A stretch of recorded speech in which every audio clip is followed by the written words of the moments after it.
Great! Let's step it up a notch. Starting from this lesson, we'll deal with Python's functions as an invaluable tool for programmers. The best way of learning is by doing, so let's create a function and see how it can be applied. To tell the computer you are about to create a function, just write def at the beginning of the line. Def is neither a command nor a function. It is a keyword. To indicate this, Jupyter will automatically change its font color to green. Then you can type the name of the function you will use. For instance, simple, as we will create a very simple function. Then we can add a pair of parentheses. Technically, within these parentheses, you could place the parameters of the function if it requires you to have any. It is no problem to have a function with 0 parameters. This is the case with the function we are creating right now. To proceed, don't miss to put a colon after the name of the function. Since it is inconvenient to continue on the same line when the function becomes longer, it is much better to build the habit of laying the instructions on a new line with an indent again. Good legibility counts for a good style of coding. Alright, let's see what will happen when we ask the machine to print a sentence.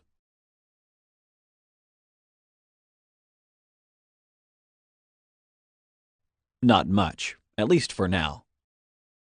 The computer created the function simple that can print out my first function, but that was all. To apply the function, we must call it. We must ask the function to do its job. So, we will obtain its result once we type its name, simple, and parentheses. See? Great! This will do for now. Thanks for watching. Okay, good. Our next task will be to create a function with a parameter. Let it be plus 10 with a parameter a. That gives us the sum of a and 10 as a result. Always begin with the def keyword. Then type the name of the function, plus 10, and in parentheses, designate the parameter a. The last thing to write on this line would be the colon sign. Good. What comes next is very important. Don't forget to return a value from the function.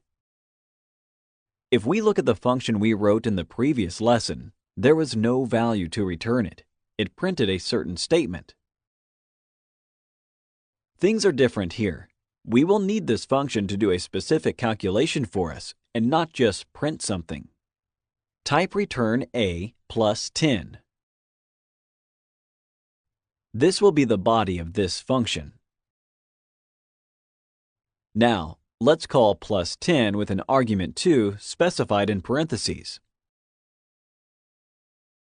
Amazing! It works! Once we've created a function, we can run it repeatedly, changing its argument. I could run plus 10 with an argument of 5, and this time the answer will be 15. Great! Pay attention to the following. When we define a function, we specify in parentheses a parameter. In the plus 10 function, a is a parameter. Later, when we call this function, it is correct to say we provide an argument, not a parameter. So we can say call plus 10 with an argument of 2, call plus 10 with an argument of 5. People often confuse print and return and the type of situations when we can apply them. To understand the concept better, try to imagine the following. There is an argument x which serves as an input in a function, like the one we have here. The function in this case is x plus 10. Given that x is an input, we can think of it as a value we already know. So the combination of x and the function will give us the output value y.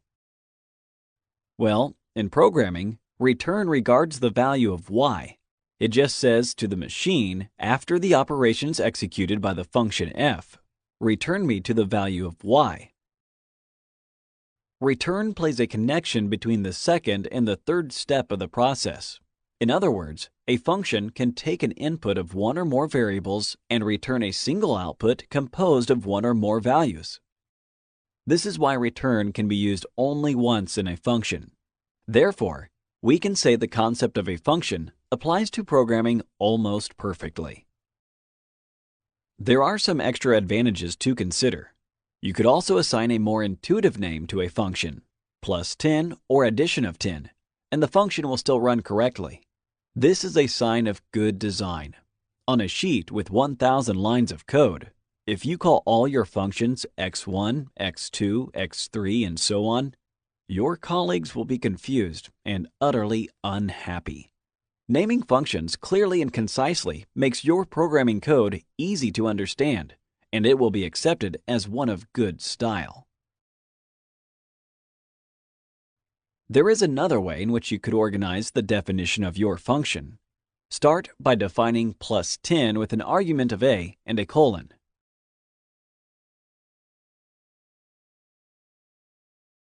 On the next line, instead of directly returning the value of a plus 10, another variable can be created inside the function to carry that value. I will use the name result here. I will assign it with the desired value of a plus 10. Let's check what we just did. If I execute the code in the cell, I will get nothing. Why? Because of this moment, I have only declared the variable result in the body of our function. Naturally, to obtain the desired outcome, I will also have to return that variable. See? When I call plus 10 with an argument of 2, I obtain 12. It is all fine again. Print takes a statement, or better, an object, and provides it printed representation in the output cell. It just makes a certain statement visible to the programmer. A good reason to do that would be when you have a huge amount of code and you want to see the intermediary steps of your program printed out, so you can follow the control flow. Otherwise, print does not affect the calculation of the output. Differently, return does not visualize the output. It specifies what a certain function is supposed to give back. It's important you understand what each of the two keywords does. This will help you a great deal when working with functions. The following could be helpful. Let the same function also print out the statement outcome. If we put down only return outcome and then return result, what will we get when we call the function? Just the first object to return, the statement outcome. If instead we print the statement and then return result, we will get what we wanted, the outcome statement and the result of the calculation, 12. This was to show you we can return only a single result out of a function. This will do for now. Thank you for watching.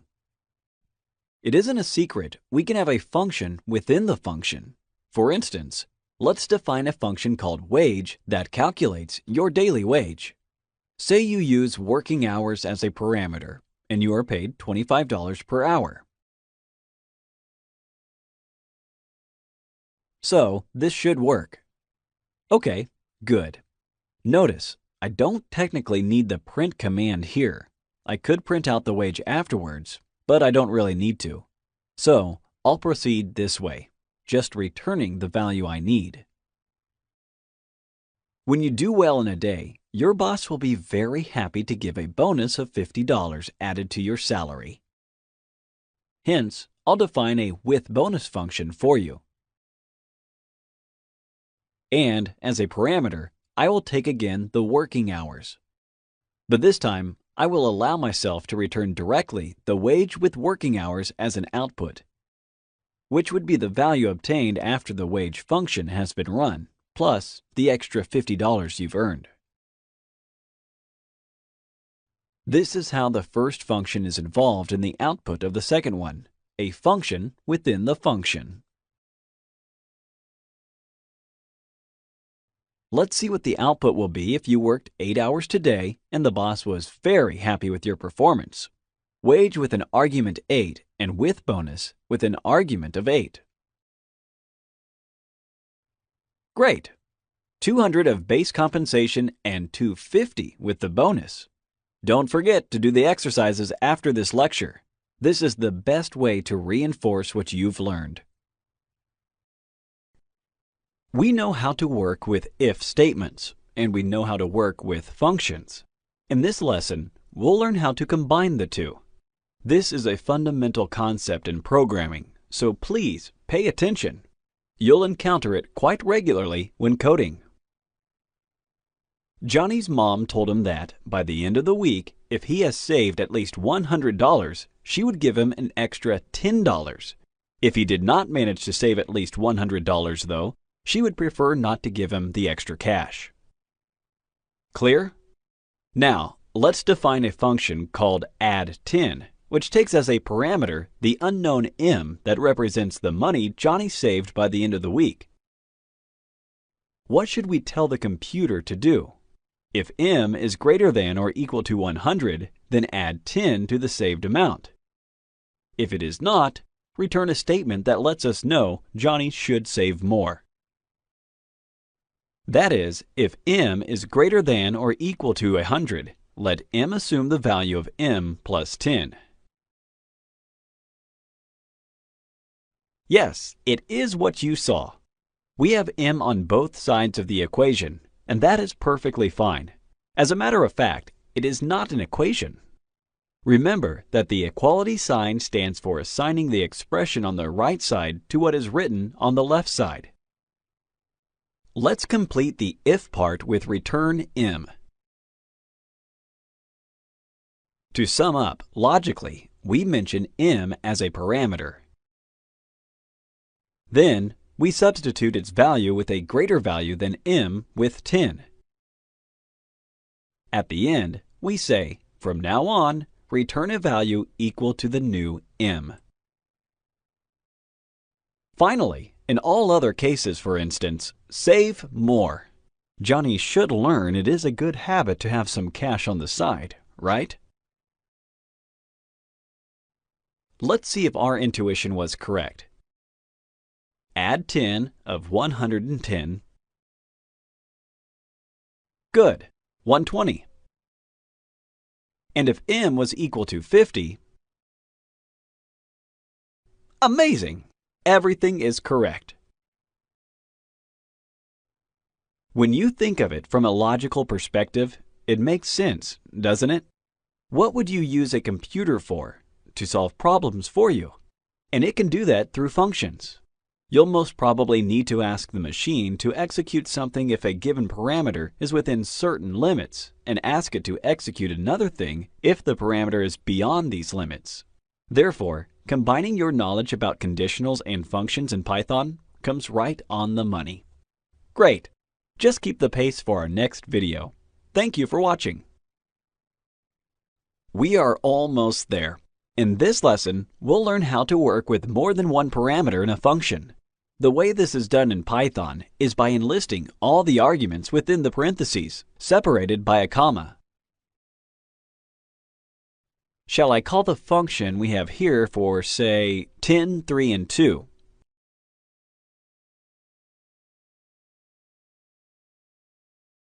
I get 4. Seems easy to add a few parameters, right? And it is. Just be careful with the order in which you state their values. In our case, I assign 10 to the variable a, 3 to b, and 2 to c. Otherwise, the order won't matter if and only if you specify the names of the variables within the parentheses like this.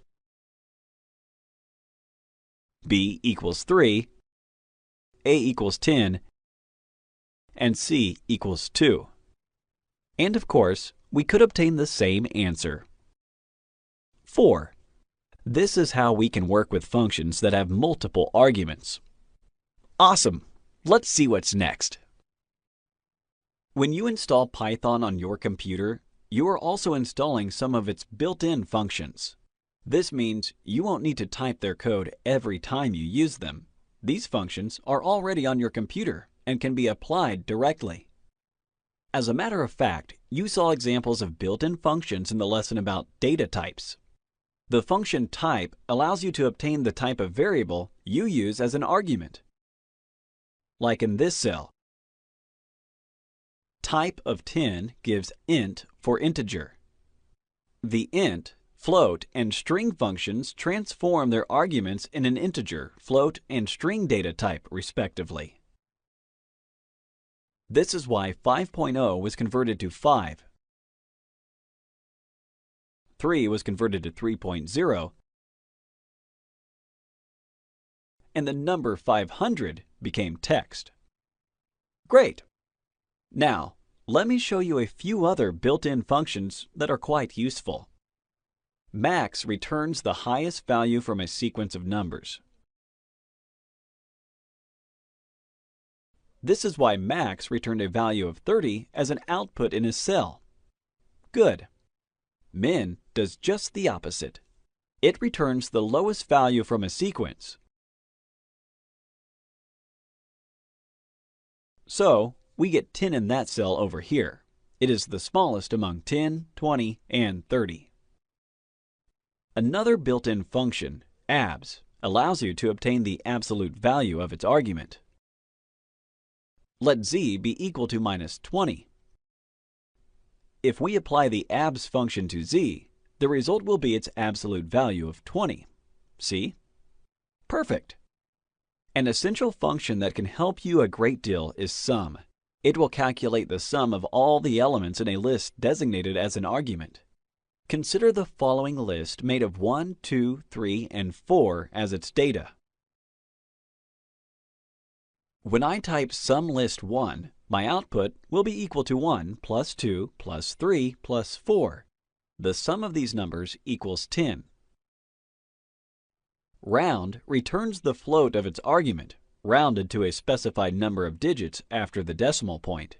Round 3.555 with 2 digits after the decimal point will turn into 3.56. If the number of digits is not indicated, it defaults to 0. 3.2 is rounded down to 3.0. Great! If you are interested in elevating 2 to the power of 10, you know you could type 2*10. You can get the same result if you use the PAL function, which stands for power. Write PAL, and in the parentheses, specify the base and the power, separated by a comma. In our case, 2,10. Execute with Shift and Enter, and voila! 1024. And what if you wanted to see how many elements there are in an object?